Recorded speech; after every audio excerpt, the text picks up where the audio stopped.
It was at first highly perilous for him to leave the central skirt of empire.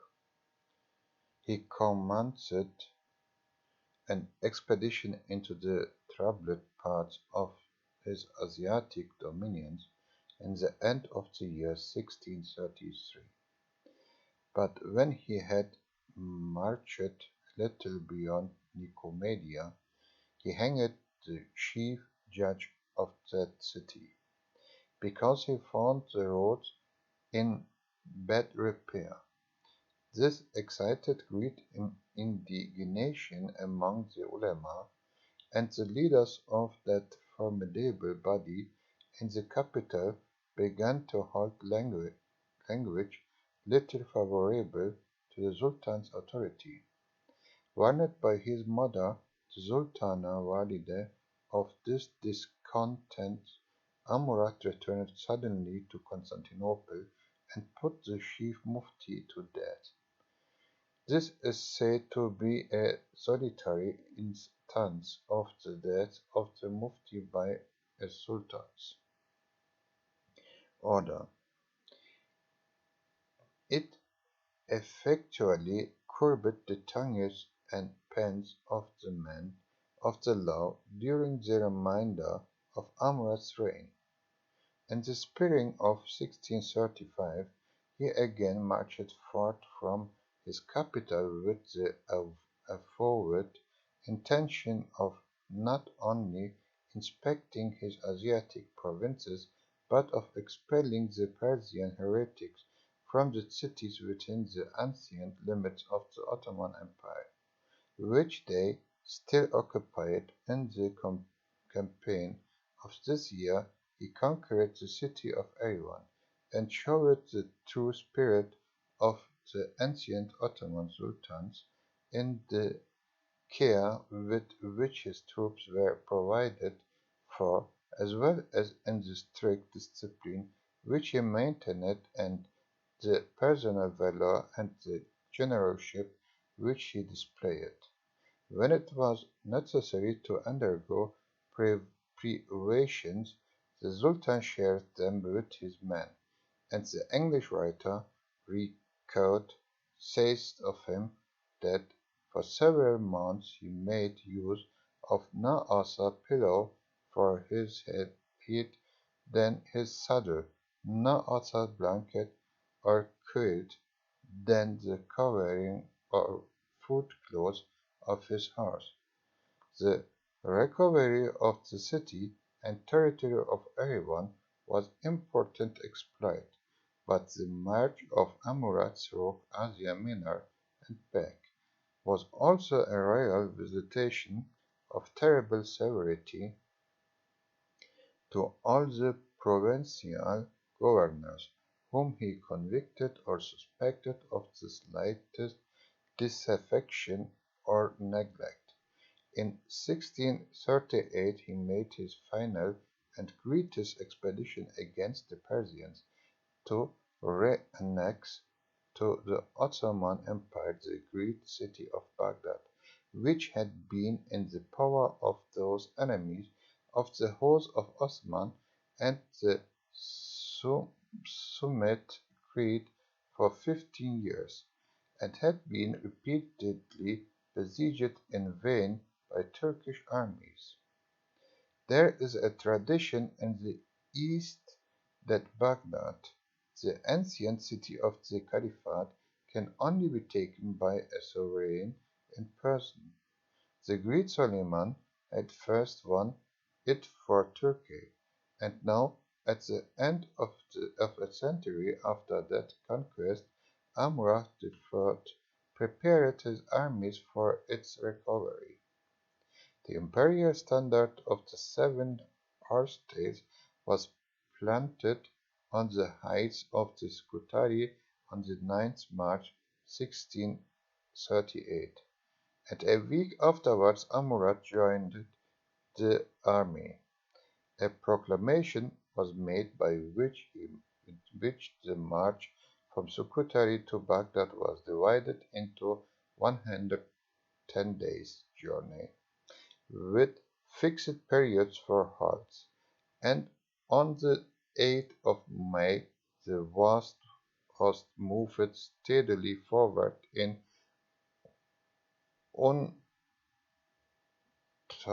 unmurmuring obedience to its leader Wilsroho. This second progress of Amurath, the last ever made by an Ottoman sovereign in person through any of the Asiatic provinces, not immediately ad- adjacent to Constantinople. He showed the same inquisitorial strictness and merciless severity in examining the conduct of all the provincial authorities that had been felt on his former march to Erivan. Pashas, judge, imams, and tax collectors trotted to kiss the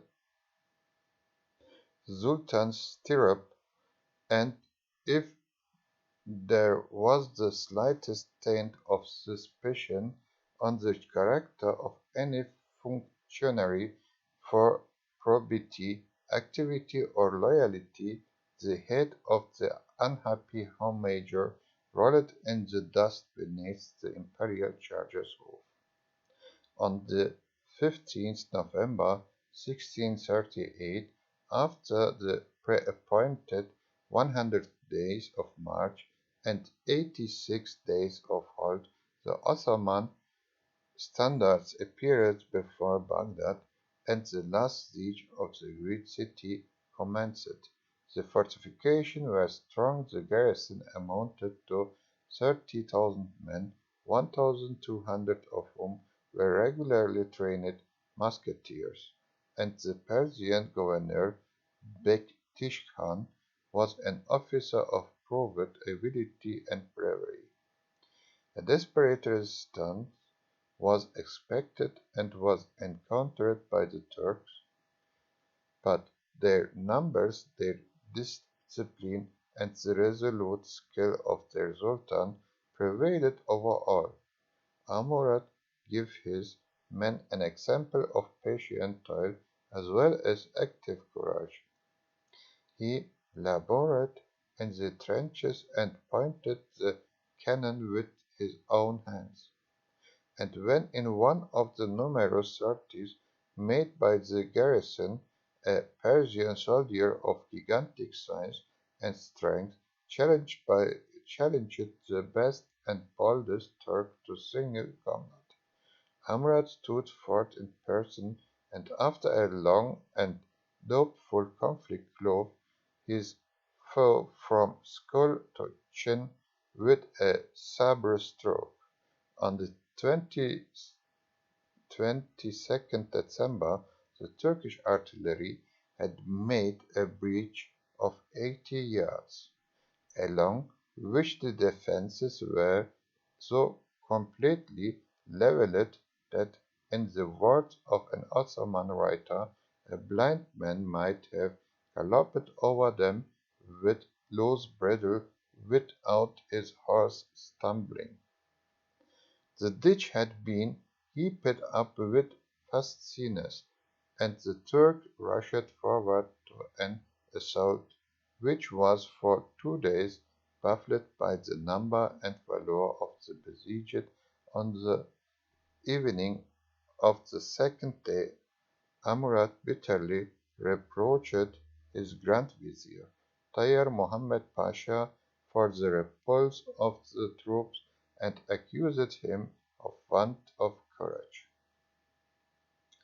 The Vizier replied, "Would you hold to God, my Padishah, that it were half as easy to ensure for the the winning of Baghdad, as it will be for me to lay down my life in the breach tomorrow in the service." On the third day, Christmas Eve, 1638, Tayyar Mohammed led the forlorn hope in person, and was shot dead through the throat by a volley from the Persian musketeers. But the Turks poured on with unremitted impetuosity, and at length the city was carried. Part of the garrison, which had retired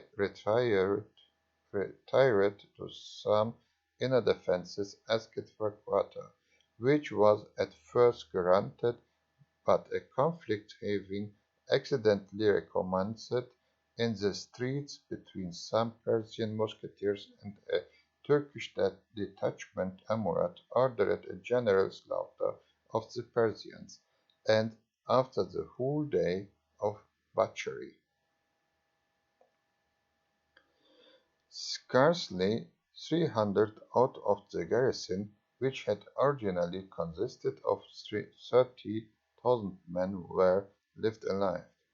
A few days afterwards, Amurath was exasperated by the accidental or designed explosion of a powder magazine, by which 800 Janissaries were killed and wounded, and they commanded a massacre of the inhabitants of the city, in which 30,000 are computed by the Ottoman historian to have perished.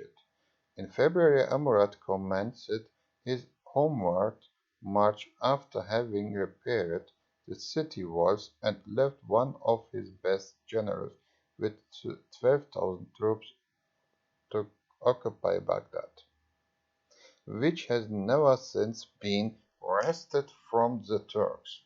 The Sultan reached Constantinople on the 10th June 1638 and made a triumphal entry into his capital, which is memorable not only on account of its splendor and of the importance of the conquest which it celebrated, but because it was then that Constantinople beheld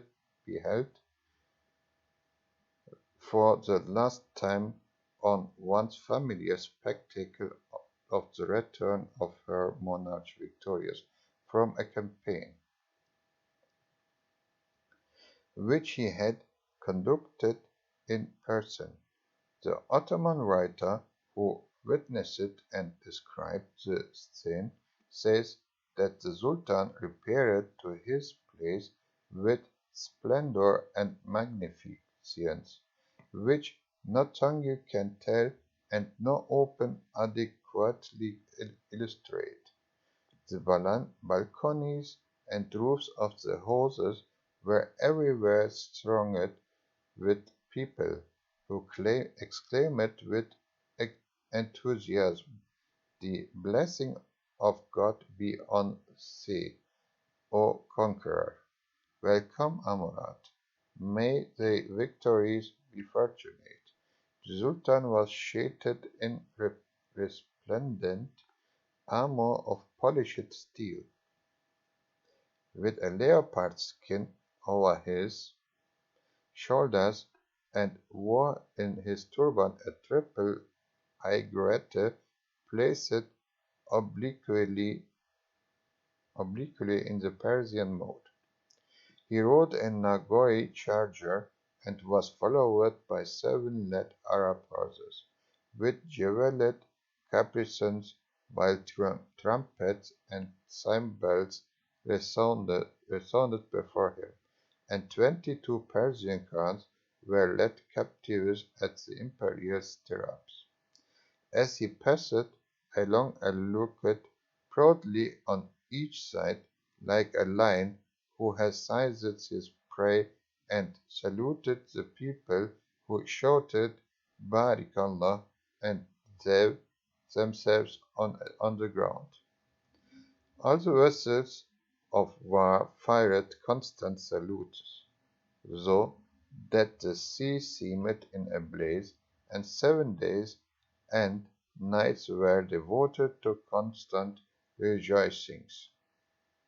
A peace with Persia, on the basis of that which Suleiman the Great had granted in 1555, was the speedy result of Amurath's victories. 15th September 1639, Erivan was restored by the Porte, but the possession of Baghdad and the adjacent territory by the Ottoman was solemnly sanctioned and confirmed. 80 years passed away before Turkey was again obliged to struggle against her old and obstinate enemy on the line of the Euphrates for his long cessation of exhausting hostilities and this enduring acknowledgment of superiority by Persia, Turkey owes a deep debt of gratitude to the memory of Amurath IV. Amurath died at the age of 28 on the 9th of February 1640. In the interval between his return from Baghdad and his last illness, he had endeavored to restore the fallen naval power of his empire. He had quelled the spirit of insurrection that had been rife in Albania and the neighboring districts during his absence in Asia, and he was believed to be preparing for a war with Venice, a favor aggravated by his habits of intemperance and by his superstitious alarm at the eclipse of the sun, proved fatal to him after an illness of 15 days. One of his last acts was to command the execution of his sole surviving brother Ibrahim. It may be doubted whether this mark of the ruling spirit, strong in the dead, was caused by the delirium of fever, or from a desire that his favorite, the Silahdar Pasha, should succeed to the throne on the extinction of the race of Osman, or whether Amurath IV wished for the gloomy satisfaction of knowing that his house of dynasty would descend to the grave with him. The Sultana Valide preserved Ibrahim's life and used the pious fraud of a false message to the Sultan that his command had been fulfilled. Amurath then, almost in the pinch of death, grinned horrible a ghastly smile, in the belief that his brother was slain, and tried to rise from his bed to behold the supposed dead body. His attendants, who trembled for their own lives, should the deception be detected forcibly, held him back on the couch. The imam, who had been waiting in an adjoining room, but had hitherto feared to approach the terrible dying man, was now brought forward by the page, and while the priest commenced his words of prayer, the ephera vis animi of Amurath IV departed from the world. Chapter 14.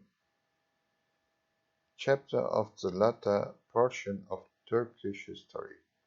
Accession of Sultan Ibrahim, folly and wickedness of his government, the resolution Ibrahim deposed and put to death, foreign events during Ibrahim's reign, war with the Cossacks, beginning of the war of Candia, Mahomet the Fourth at the age of 7, raised to the throne, continued tumult and misery, the first properly made vizier. We have now traced the fortress of the House of Osman during a period of nearly 400 years. A further space of rather more than 2 centuries remains to be examined, which comprises the reigns of 15 princes. But with the exception of the great so unsuccessful Muhammad the Second, perhaps with the exceptions also of Mustafa the Second and Selim the Third, the Turkish princes whom we are proceeding to contemplate from figures of but languid interest on the historic page. The decay of the state accords with the degeneracy of its rulers, and minute descriptions of the troubles and calamities of declining empire are generally monotonous and unattractive. We shall indeed still have our attention drawn to fierce and eventual wars, and we shall still meet with names that must ever live high in a material renown. But they are wars in which the crescent has generally took, not invariably gone back.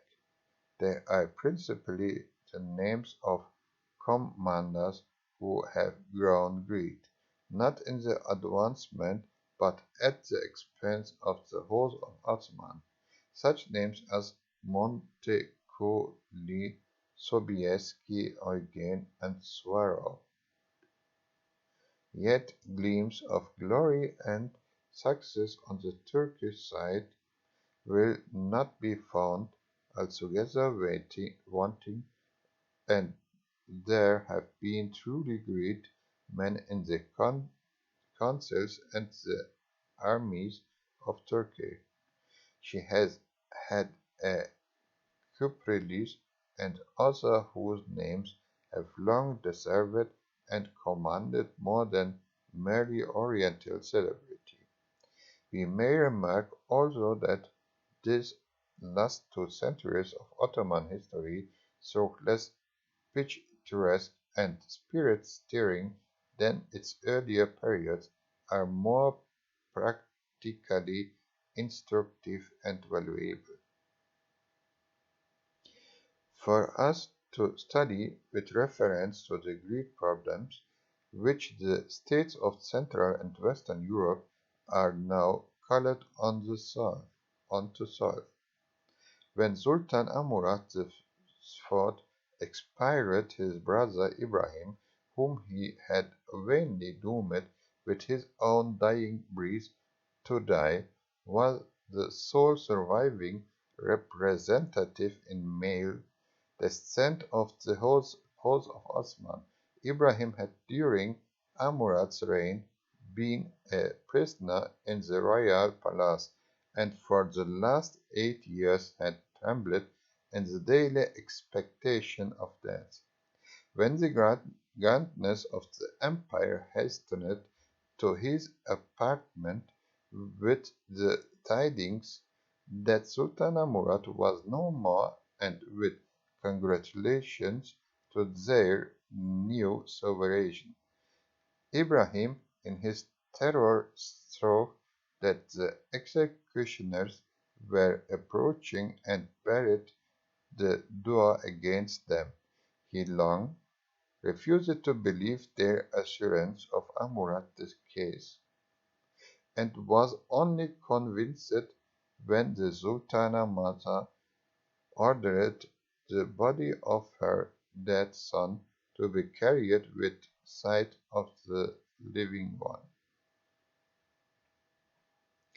Then Ibrahim came forth and mounted the Turkish throne, which received in him a selfish voluptuary, in whom long imprisonment and protracted terror had debased what a spirit nature might have originally bestowed, and who was as rapacious and bloodthirsty as he was cowardly and mean.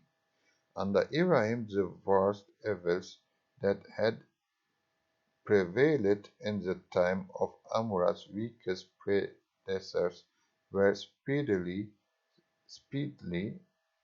revived, while the spirit of cruelty in which Amurath had governed continued to rage with even greater enormity.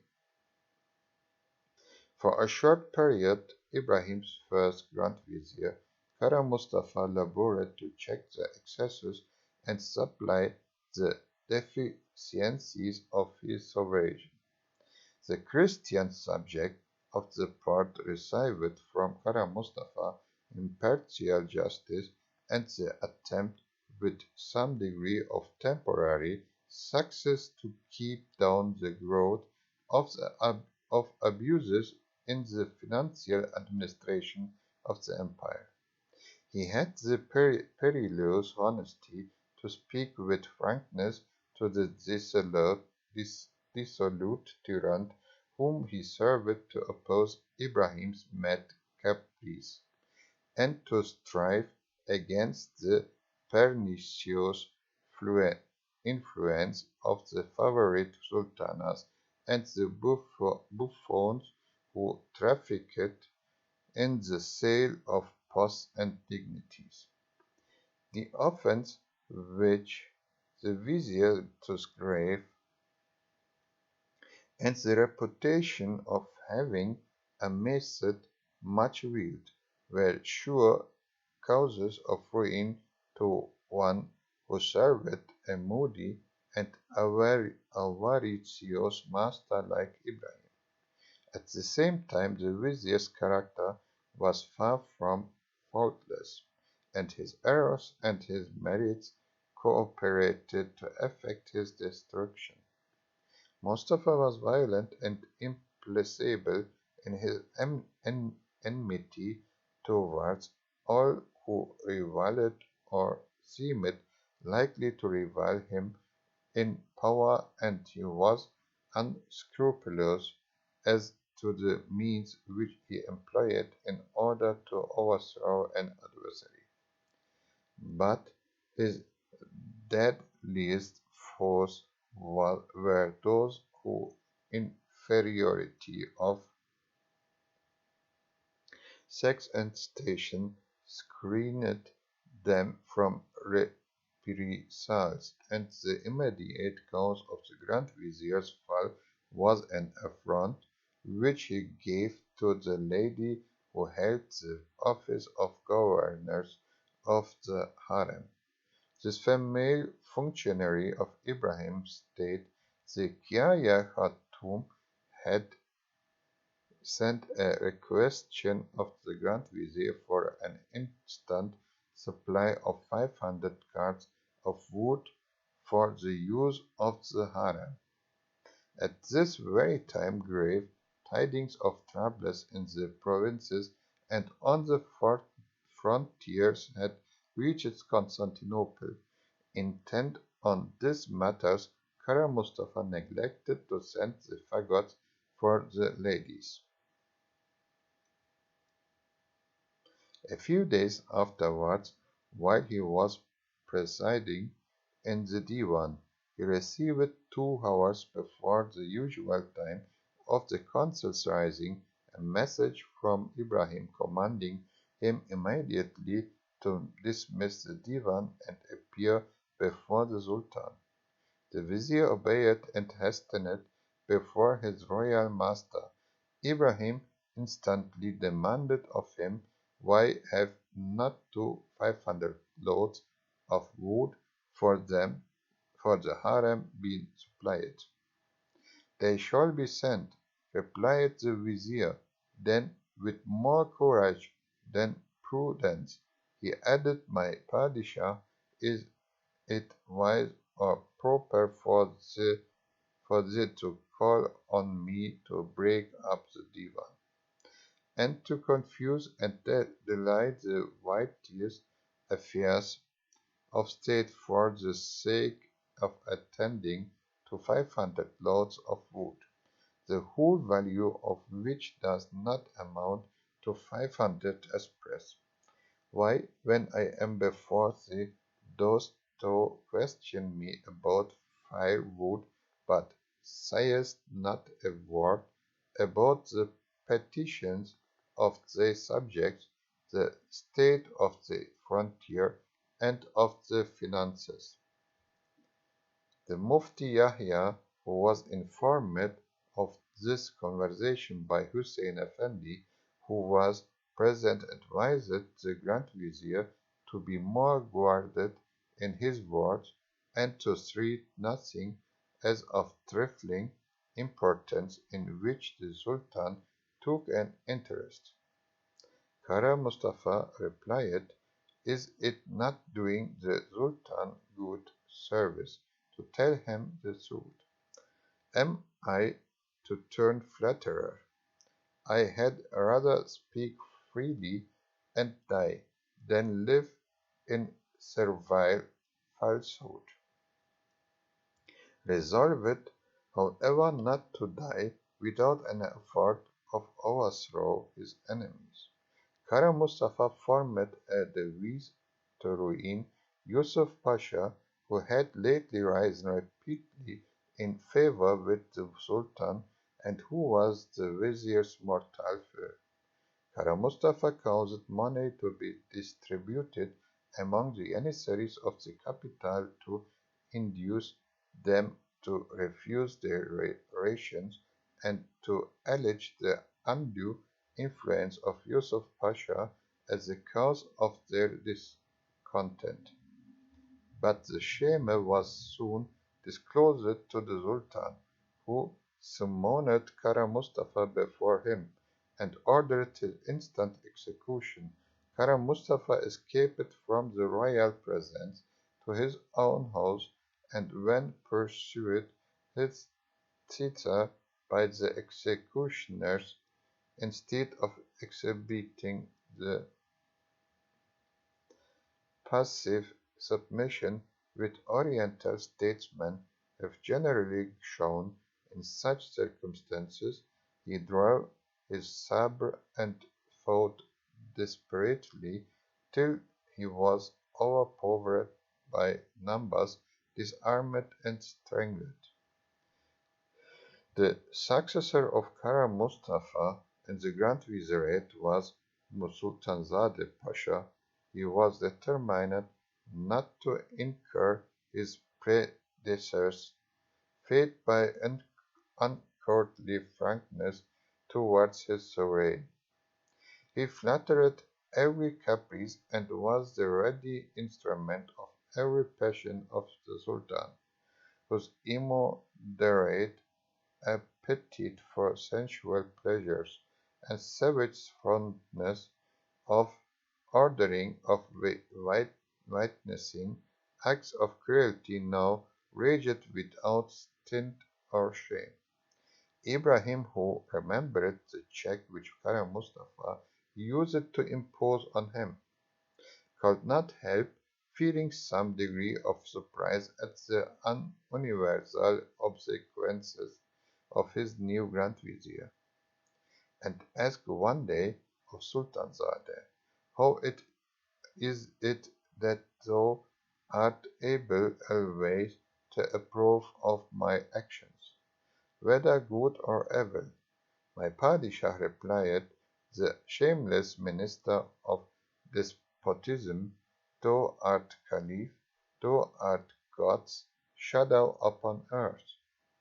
Every idea which thy spirit entertains is a revelation from heaven. Their orders, even when they appear unreasonable, have an innate reasonableness which thy slave ever reveres, though he may not always understand. Ibrahim accepted these assurances of infallibility and impeccability, and thenceforth spoke of himself as a divinely inspired agent in the midst of the most disgraceful scenes of folly, vice, and crime. So gross were these, that the very inmates of his harem sometimes murmured, and the Sultan's mother remonstrated with him against the corruption and frivolity of his conduct. But in vain. Ibrahim replied by quoting the words of his Grand Vizier, and let loose his absolute power in the gratification of every frivolous vanity and caprice, of every depraved appetite, of every feverish fit, or of irritable passion, and every gloomy desire of suspicious malignity. The treasures which the stern prudence of Amurath had accumulated were soon squandered by the effeminate prodigality of his successor. In order to obtain fresh supplies of gold for his worthless favorites and for the realization of his wild fancies, Ibrahim sold every office of state and every step in the honors both of pen and sword. To the highest bidder, the burdens of the old taxes were inordinately increased, and new imposts were added, the very names of which showed the frivolous causes for which the Sultan drained the resources of his subjects, thus adding the sense of insult to that of oppression. One of Ibrahim's passions was a morbid craving for perfumes, especially for amber. Another was an excessive fondness not only of wearing but of seeing around him, furs of the most rare and costly description. To meet these desires, Ibrahim created two new taxes, one called the fur tax and the other called the amber tax. The madness of the Sultan's love for furs was worked up to utmost by hiring a legend told by an old woman who used it to amuse the ladies of the harem by narrating stories to them at night. This legend described a certain king of the olden time who was dressed in sable skins, whose sofas and couches were covered, and whose place was carpeted and tapestried also with the fur of the sable. Ibrahim instantly set his heart on being similarly arrayed and on decking the serail in like manner. He dreamed all night of sables, and in the morning he commanded in the divan that letters should be sent to all the governors and great men of the empire, enjoining each of them to collect and forward to Constantinople a certain number of sable skins. A similar requisition was made on all the ulema and all the civil and military officers in the capital. Some of them were driven to desperation by this mad tyranny, and openly gave vent to the indignation which it inspired. Mohammed Chelebi, the judge of Galata, appeared before the Grand Vizier clad in the gown of the common dervish, and reproached him bitterly for the folly and wickedness of the government. He demanded an audience of the Sultan and added, "There can but happen to me one of three things. You may kill me, and in that case I shall think myself fortunate in being made a martyr, or you may banish me from Constantinople, which will not be unpleasant, as there have been several shocks of earthquake here lately. Or perhaps you will deprive me of my employments, but in that I have saved you the trouble. I have appointed my deputy, and have changed my judge's robe and turban for the dervish's gown and cap." The vizier, alarmed at such boldness, heard him in silence and concealed his resentment. A colonel of the Janissaries, named Black Morat, to whom the 500 men of the regiment were devotedly attached, at this time returned from the Canadian Wars and Canadian Wars and was met on landing by the treasury officer, who, in conformity with the resolution of the Divan, demanded of him so many sable skins, so many ounces of amber, and a certain sum of money. Rolling his eyes, bloodshot with wrath on the tax gatherer, Black Morat growled out, "I have brought nothing back from Candia but gunpowder and lead. Sables and amber are things that I know only by name. Money I have known, and if I am to give it you, I must first beg or borrow it." Not satisfied with the produce of these executions, the Sultan arbitrarily confiscated and sold a large mass of hazardable property. The capricious fancies of his favorite ladies were as costly to the empire as his own. Ibrahim permitted them to take what they pleased from the shops and bazaars without payment. One of these fair plunderers complained to the sovereign that she disliked shopping by daylight, and forthwith appeared a mandate from the Sultan requiring all the merchants and shopkeepers of the capital to keep their establishments open all night, and to provide sufficient torchlight for their wares to be seen clearly.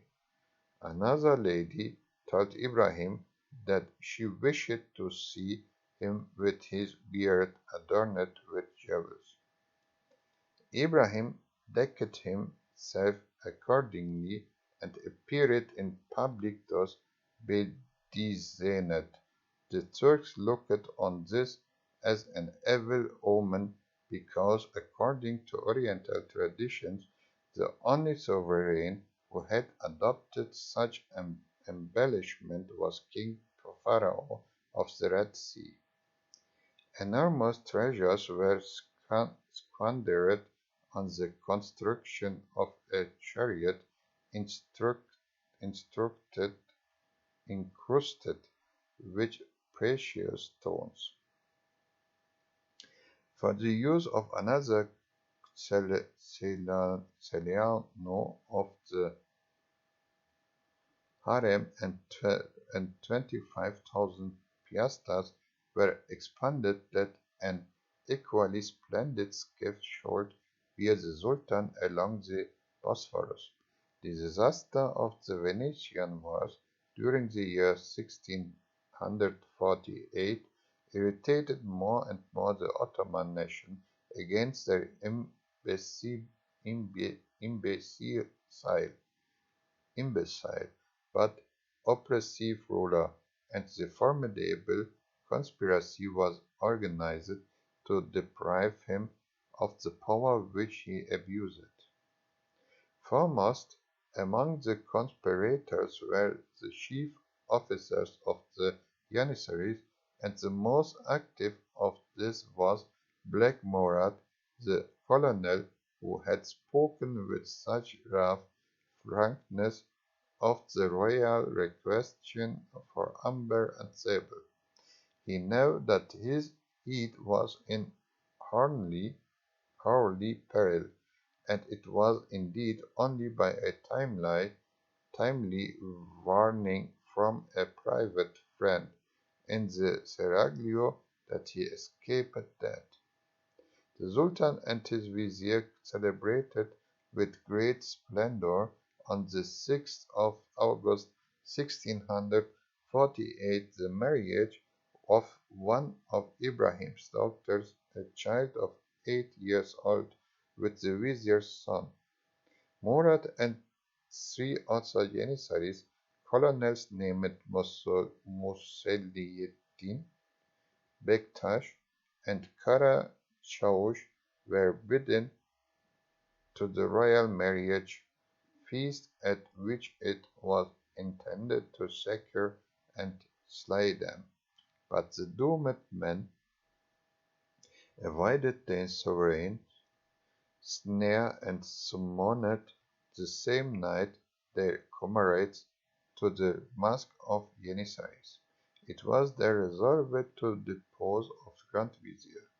This was the first avowed object of the conspirators, but they were fully prepared to strike further.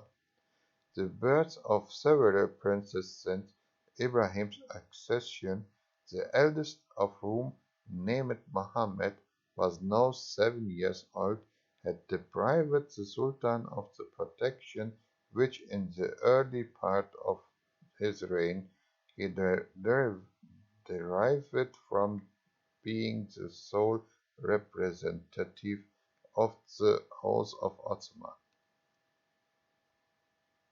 The whole body of the ulama cooperated with the soldiery, and no one was more active or determined in promoting the revolution than the chief mufti, whose deadly enmity Ibrahim had earned by a gross insult offered to his daughter.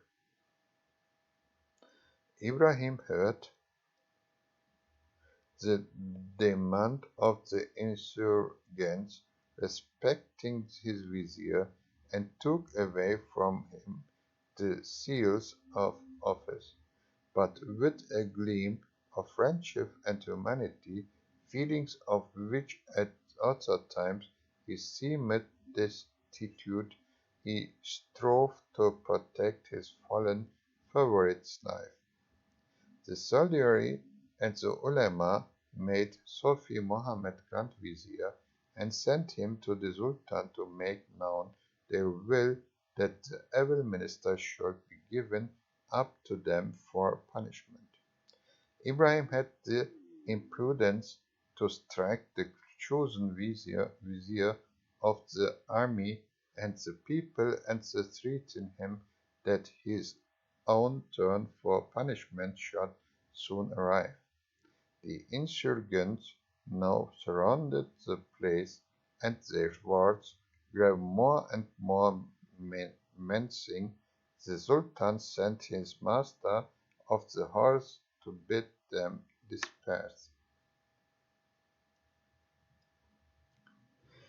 The veteran Muslihuddin harangued him in the hearing of emissaries, the spies, and the civil officers who were now all joined in the revolt, saying the Padishah had ruined the Ottoman world by pillage and tyranny. Women wield to the sovereignty.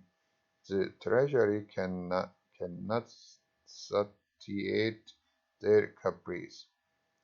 The subjects are ruined. The armies of the infidels are winning towns on the frontiers. Their fleets blockade the Dardanelles. Hast thou not been an eyewitness of the state of affairs? And why hast thou not told the Padishah the truth? The Padishah answered, the envoy knows naught of this. The guilt is mine, I for I feared to speak the truth to the Padishah in the presence of the late Vizier. But now tell me what ye desire, and I will faithfully repeat your words before the throne. Muslihuddin, in the name of the assembly, demanded three things. First, the abolition of the sale of offices. Secondly, the banishment of the favorite sultanas from the court. Thirdly, the death of the Grand Vizier. The master of the horse took back this message to the sultan, who made feeble preparations for resistance by arming the grand gardeners and page of the palace. It was now night, and the chiefs of the ulama among the insurgents wished to retire to their homes. But the men of the sword were wiser than the men of the law, and the colonels of the emissaries said to their judicial comrades, if we separate tonight, we may be unable to assemble again in the morning. Let us keep together till we have re-established order in the world, and let us in a mass pass this night in the mosque. The ulama obeyed, and in the morning the united revolutionists began their work of vengeance. The obnoxious vizier was discovered in his hiding place and slain, as was the grand judge of Romania, who was hated by the people for his debauchery and venality. A message was now sent into the Serail, requiring the Sultan to come forth to the troops.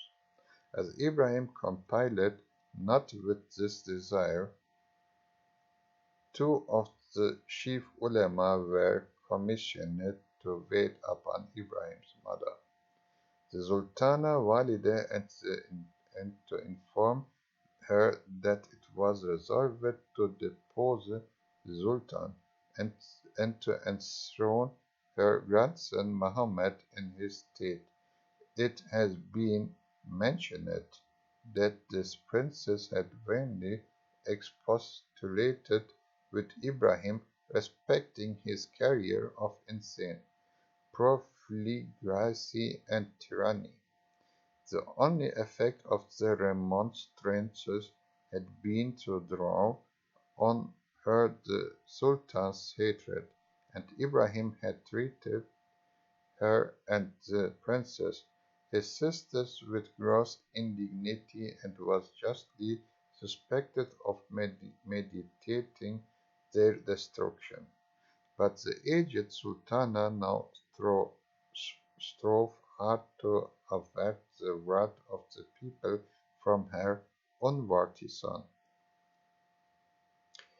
It was known that the force of armed attendants in the Serai was utterly inadequate to protect Ibrahim against an assault by the insurgents, and this light guard was evidently indisposed to peril their lives for an odious and despised master. The Sultana Valide consented to receive a deputation from the army and people consisting of the Mufti, the Qadisiyers, and of Musliuddin Bektash and Black Murad, the Janissaries colonels. They found her apparelled in the deepest mourning, and only a negro enough attended to fan her.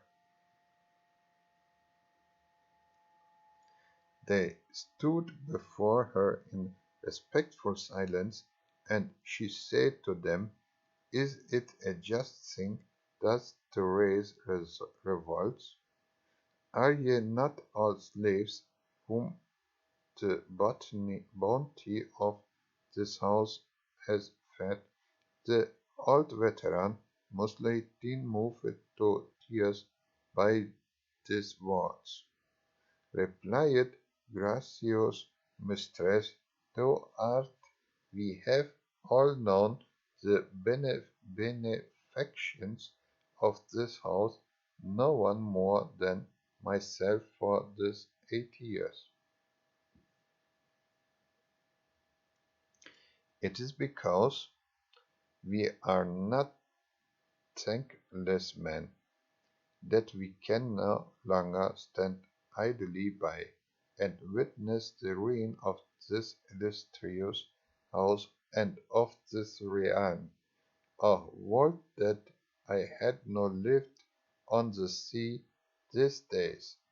What is there that I can covet further for myself? Neither gold nor rank could profit me. But, oh, most gracious lady, the foolishness and the wickedness of the Padishah are bringing irreparable ruin upon the land.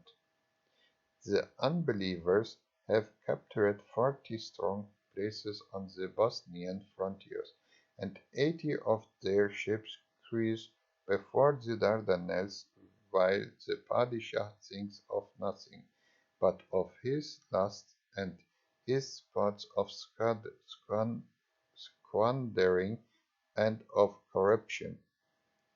Your wise men, learned in the law, have met together and have issued a fatwa for a change in the occupation of the throne.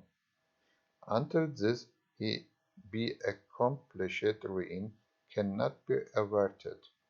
Be gracious, O lady, oppose this not.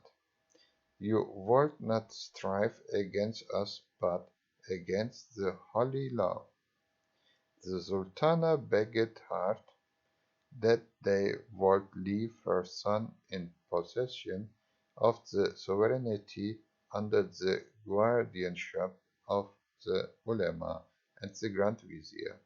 Some of the deputies seemed disposed to yield, but the aged Grand Judge of Anatolia, Hanefi Zadeh, took up the discourse and said, "O royal lady, we have come hither fully relying on your grace and on your compassionate solicitude for the servants of God. You are not only the mother of Sultan, you are the mother also of all true believers. Put an end to this state of trouble. The sooner the better. The enemy has the upper hand in battle. At home the traffic in places and ranks has no bounds. The Padishah, absorbed in satisfying his passions, removes himself farther and farther from the path of the laws. The call to prayers from the minarets of the mosque of Hagia Sophia is drowned in the noise of fifes and flutes and crumbles from the palace. No one can speak counsel without peril to the speaker. You have yourself provided it. The markets are plundered, the innocent are put to death, favorite slaves cover the world. The valide made one more effort and said, all this is the doing of wicked ministers. They shall be removed, and only good and wise men shall be set in their stead.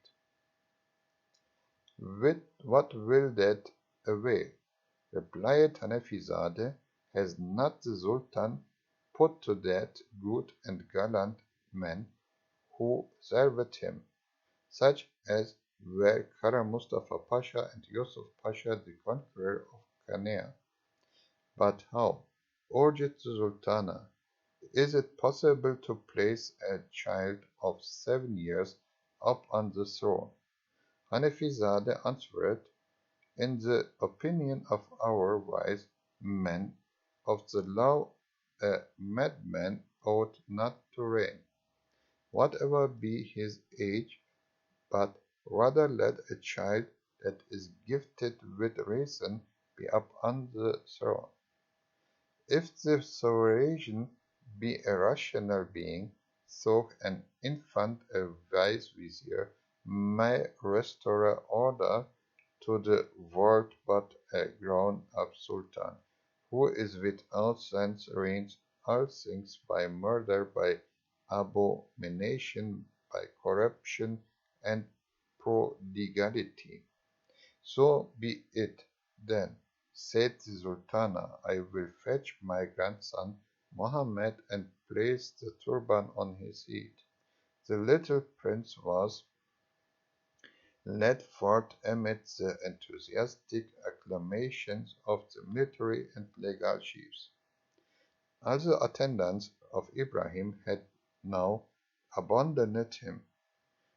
A throne was raised near the gate of happiness of the Sarai, and 3 hours before sunset on the 8th of August 1648 the principal dignitaries of the empire paid homage of Sultan Mohammed IV. Only a few were admitted at a time lest a crowd should frighten the child.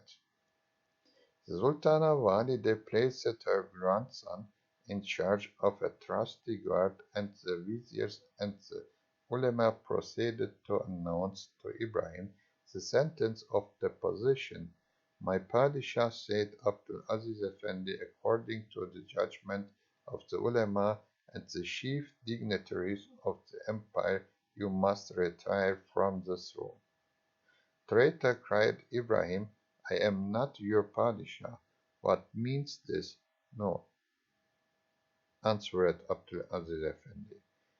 Thou art not Padishah for as much as thou hast set justice and holiness at naught, and hast ruined the world. Thou hast squandered thy years in folly and debauchery. The treasures of the realm in vanities and corruption and cruelty have governed the world in the place.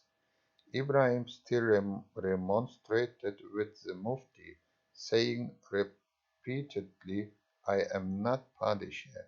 What means all this?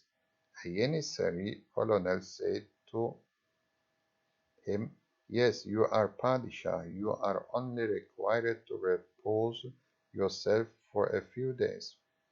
But why then, said Ibrahim, must I descend from the throne? Because, answered Aziz Effendi, you have made yourself unworthy of it by leaving the path in which your ancestor walked. Ibrahim reviled them bitterly as traitors, and then, lowering his hand towards the ground, he said, "Is it a child so high that you are going to make Padishah? How can such a child reign? And is it not my child, my own son?" At last the fallen sultan yielded to his destiny and suffered from to lead him to prison, repeating as he went, "This was written on my forehead. God has ordered it." He was kept in short but not rigorous captivity for 10 days, when a tumult among the spies, some of whom raised a cry in his favor, decided his fate. The chiefs of the late revolution resolved to secure themselves against a reaction in behalf of Ibrahim by putting him to death. They laid a formal case before the Mufti and demanded his opinion on the following question: "Is it lawful to depose and put to death a sovereign who confers the dignities of the pen and the sword not on those who are worthy of them, but on those who buy them for money?" The laconic answer of the Mufti was, "Yes." The ministers of death were accordingly sent to Ibrahim's prison, whither the Mufti, the new Grand Vizier Sofi Mohammed, and their principal colleagues also repaired to witness and to ensure the fulfillment of the sentence. Ibrahim was reading the Koran when they entered.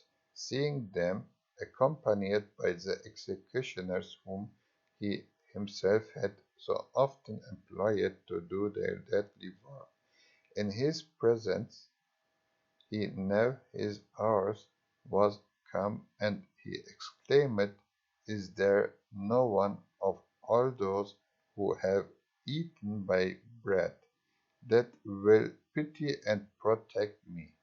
This man who vowed he, this man of blood have come to kill me. Oh, mercy, mercy!" The trembling executioners were sternly commanded by the Mufti and the Vizier to do their duty. Seized in their fatal grasp of wretched Ibrahim broke out into blasphemies and and curses, and died invoking the vengeance of God upon the Turkish nation for their disloyalty to their sovereigns.